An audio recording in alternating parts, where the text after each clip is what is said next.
हूँ। Hello everyone, आज की क्लास में हम सीखने वाले हैं सेल यानी कोशिका के बारे में।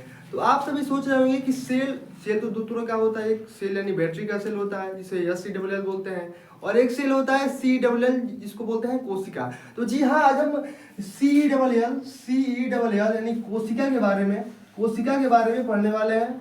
ठीक है ना, जो क्लास 9th का फर्स्ट चैप्टर है बायोलॉजी का, कोशिका।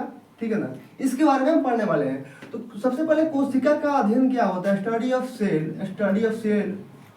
सेल यानी कोशिका का अध्ययन क्या कहलाता है? क्योंकि हम आज सभी कोशिका के बारे में पढ़ने वाले हैं, तो सबसे पहले ये जानना जरूरी है कि कोशिका के अध्ययन को क्या कहते हैं। तो कोशिका के अध्ययन को हम बोलते हैं साइटोलॉजी कोशिका विज्ञान। ठीक है ना।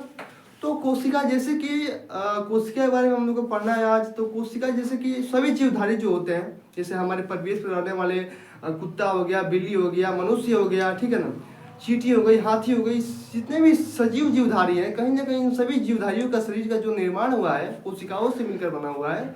ठीक है ना। जो कोशिका होती है वो शरीर की सबसे कहे तो क्रियात्मक इकाई है। ठीक है ना, सबसे छोटी इकाई है। जैसे मान लीजिए कि कोई मकान बनता है, मकान में सबसे मकान का छोटा जो इकाई होता है, ठीक है, जैसे ईंट होता है, ईंट से दीवार बनता है, दीवार से पूरा रूम बनता है, और रूम से घर का निर्माण होता है। वैसे ही हमारे शरीर में भी है। हमारे शरीर की सबसे छोटी इकाई जिससे हमारे शरीर का निर्माण हुआ है वो है कोशिका। कोशिका से बनता है उत्तक। और देखिए उत्तक कैसे बनता है? एक जैसी संरचना और एक जैसा कार्य करने वाली कोशिकाओं के समूह से ही हमारे शरीर में उत्तक का निर्माण होता है। उत्तक से अंग बनता है, अंग से अंगतंत्र बनता है, उसके बाद हमारे पूरे शरीर यानी बॉडी का निर्माण होता है। ठीक है ना। ताकि कोशिका आया, तो कोशिका आया कहाँ से? कोशिका को किसने बताया सबसे पहले? तो सबसे पहले उसके बारे में पढ़ेंगे। कोशिका को सबसे पहले बताया किसने? तो एक वैज्ञानिक आते हैं, रॉबर्ट हुक करके नाम है। रॉबर्ट हुक करके नाम है। सन 1665 ईस्वी में ये वैज्ञानिक आते हैं और इन्होंने कोशिका नाम दिया। ठीक है ना। तो इन्होंने इस क्या हुआ, जब रॉबर्ट हुक 1665 ईस्वी में आए, इन्होंने एक कार की पतली परत पर, ठीक है ना, कोशिका मतलब कार की एक पतली परत पर कोशिका भीति को देखा। वास्तव में वो कोशिका भीति थी, कोशिका नहीं थी, लेकिन उन्होंने उस कोशिका भीति को ही कोशिका का नाम दिया। ठीक है ना। लेकिन वो सन 1665 में रॉबर्ट हुक ने मृत कोशिका का खोज किया। उसी को उन्होंने मृत कोशिका का खोज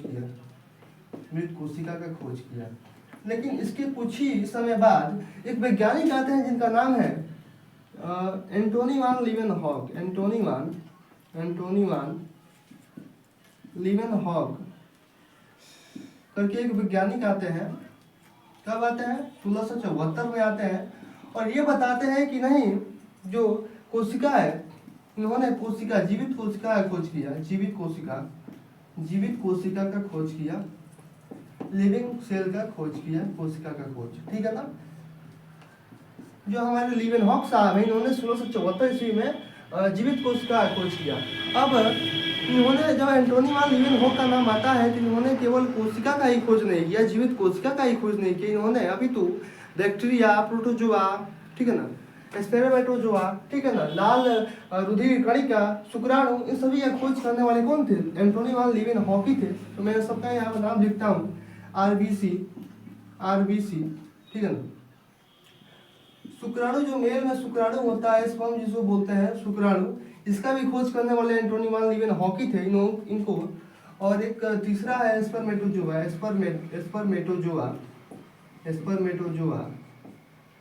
प्रोटोजोआ। इन सभी को हमारे एंटोनी वान लीवेनहॉक साहब ने ही इन सभी का खोज किया। और इसके बाद इनको रसायन शास्त्र का पिता भी कहते हैं। रसायन शास्त्र का पिता भी कहा जाता है। रसायन शास्त्र का पिता भी कहा जाता है। पिता भी कहते हैं किसको? एंटोनी वान लीवेनहॉक को।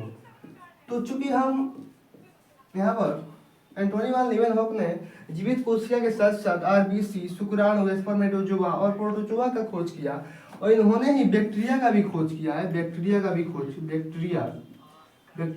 खोज। क्योंकि हम बैक्टीरिया के खोज के बारे में पढ़ रहे हैं, तो बैक्टीरिया नहीं होता है जीवाणु, और वायरस मतलब होता है विषाणु। तो हम चूंकि बैक्टीरिया के खोजकर्ता के बारे में पढ़ रहे हैं, तो हम विषाणु के खोजकर्ता के बारे में जान लेते हैं। एक वैज्ञानिक वस्की नाम के रूस के वैज्ञानिक है, रसिया के वैज्ञानिक है, ठीक है ना। इन्होंने विषाणु यानी वायरस का खोज किया, वायरस का खोज किया, इन्होंने वायरस को खोजा है, ठीक है। तो सबसे पहले देखेंगे, सबसे पहले सेल का नामकरण कैसे हुआ, सेल आखिर हम कैसे हमारे बीच में कोशिका आया। तो रॉबर्ट हुक ने 1665 ईस्वी में, ठीक है ना, मृत कोशिका का खोज किया, ठीक है ना। उसके बाद से एंटोनी वान लीवेनहॉक का 1674 ईस्वी में इन्होंने जीवित कोशिका के साथ साथ आरबीसी लाल रुधिराणु जो आरबीसी होता है, रेड ब्लड सेल्स होता है, उसका भी खोज करने वाले हमारे एंटोनी वान लीवेनहॉक ही थे। उसके बाद स्पर्मेटोजोआ शुक्राणु जो नर लगी का मतलब क्या है, शुक्राणु क्या है, शुक्राणु जैसे कि मान लीजिए इसको इंग्लिश में स्पर्म बोलते हैं, स्पर्म बोलते हैं। इसका भी खोज करने वाले एंटोनी वान लीवेनहॉक ही थे। स्पर्मेटोजोआ, प्रोटोजोआ, ठीक है ना, रसायन शास्त्र का पिता और बैक्टीरिया का खोज करता है कि सबका श्रेय किसको जाता है, एंटोनी वान लीवेनहॉक को जाता है। और इसके बाद इवान वस्की जो थे वायरस का खोज किए, ठीक है ना। उसके बाद आते हैं तो जैसे सेल है, जिन जीवों का निर्माण एक कोशिका से होता है वो एक कोशिकीय होते हैं, ठीक है ना। जिन जीवों का निर्माण एक से अधिक बहुत ज्यादा बहुतेरे कोशिकाओं से होता है उनको हम बहुकोशिकीय कहते हैं, ठीक है ना। तो इसे दो प्रकार होता है, एक कोशिकीय होता है, एक कोशिकीय होता है, एक कोशिकीय होता है, ठीक है ना। जिनका शरीर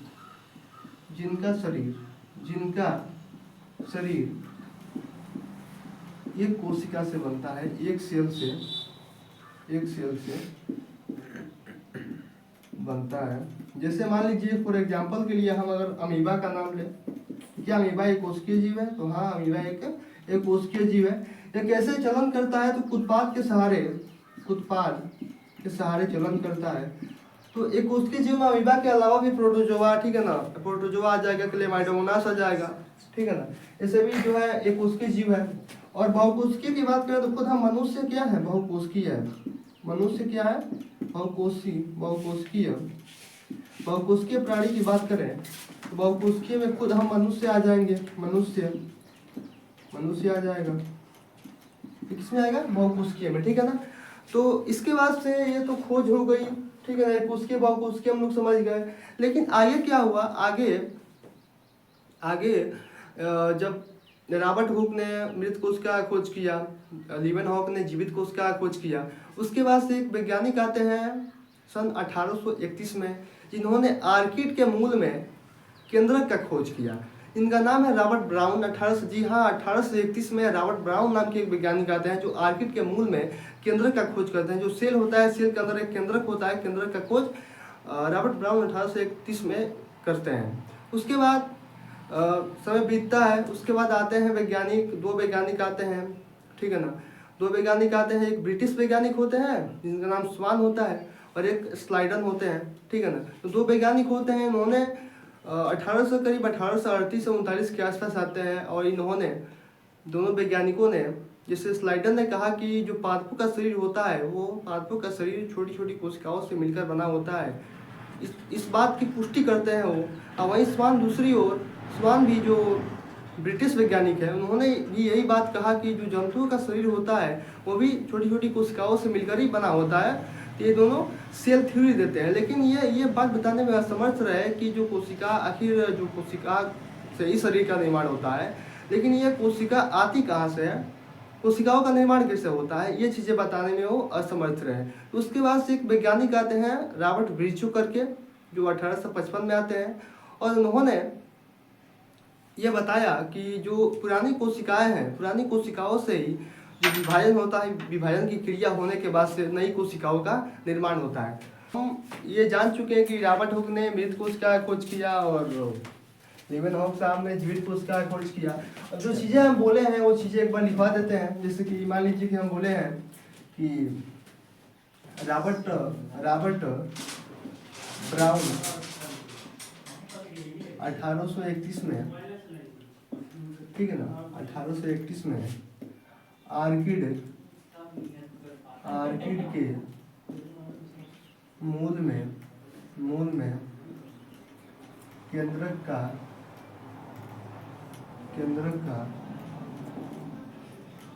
खोज किया।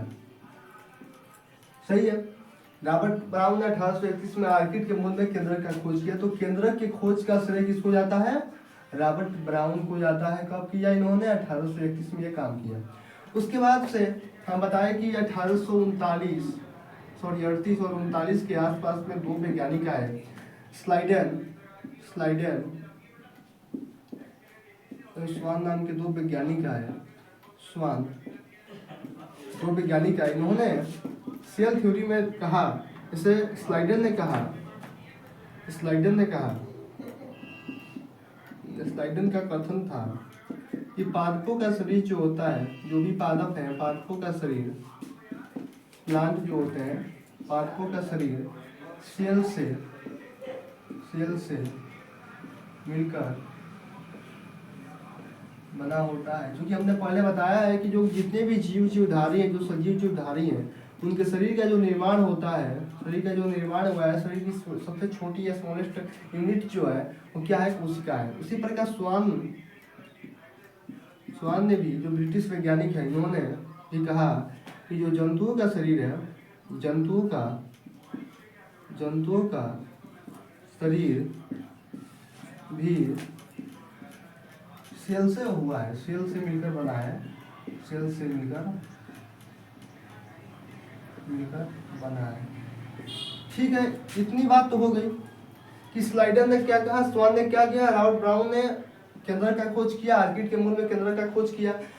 उसके बाद से हमने इतनी चीज़ों को बताया भी कि जो कोशिका है, ठीक है ना, कोशिका में केंद्रक का खोज रॉबर्ट ब्राउन ने किया, फिर सेल थ्योरी आई, ठीक है ना, इसको स्लाइडर स्वान ने दिया। लेकिन हमने बताया कि जो कोशिका है, ये दोनों वैज्ञानिक जो है, स्लाइडर और स्वान है, इन्होंने यह बताने में असमर्थ रहे कि जो कोशिकाएं हैं आखिर ये आती कहाँ से है, इनका निर्माण कैसे होता है, ठीक है। इन्होंने तो कहा कि जो जंतु का शरीर भी है या पादप का जो शरीर है, ये कहीं ना कहीं कोशिकाओं से ही मिलकर बना है, लेकिन ये चीज़ें बताने में असमर्थ रहे कि जो कोशिकाएं हैं, कोशिकाओं का निर्माण कैसे होता है, ठीक है ना, सेल का फॉर्मेशन कैसे होता है। तो ये एक वैज्ञानिक है रॉबर्ट विर्चो साहब, जो है 1855 में ये चीज़ें को बताया कि जो नई कोशिकाओं का निर्माण है, नई सेल्स का निर्माण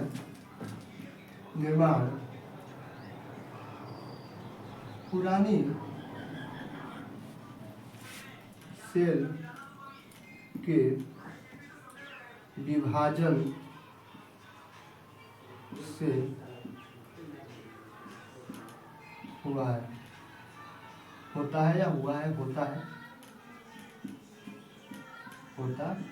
है, ठीक है ना। तो इसके बाद एक और वैज्ञानिक आते हैं, इन्होंने इलेक्ट्रॉन सूक्ष्मदर्शी का खोज किया, आविष्कार किया। ये नाल और इरस्का नाम के वैज्ञानिक आए, इन्होंने इलेक्ट्रॉन सूक्ष्मदर्शी का खोज किया, इलेक्ट्रॉन सूक्ष्मदर्शी का खोज किया, सॉरी आविष्कार किया, खोज तो आविष्कार होता है, आविष्कार, ठीक है ना। तो ये चीज़ें हमने बताई और उस चीज़ों को मैंने लिख भी दिया यहाँ पर, ठीक है ना।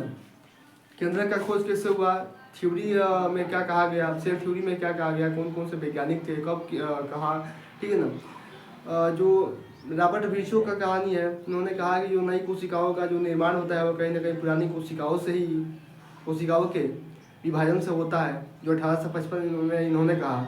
और ये नाल और ये रस्का ने भी इलेक्ट्रॉन सूक्ष्मदर्शी का आविष्कार किया, ठीक है ना। ये सारी चीज़ें हैं, ये चैप्टर का परिचय है, इंट्रोडक्शन है इस चैप्टर का। और आगे हम पढ़ेंगे कि जो सेल होता है, सेल को कवर किया रहता है, एक सेल मेम्ब्रेन होती है, उसका झिल्ली होती है, तो जंतुओं में पाई जाती है।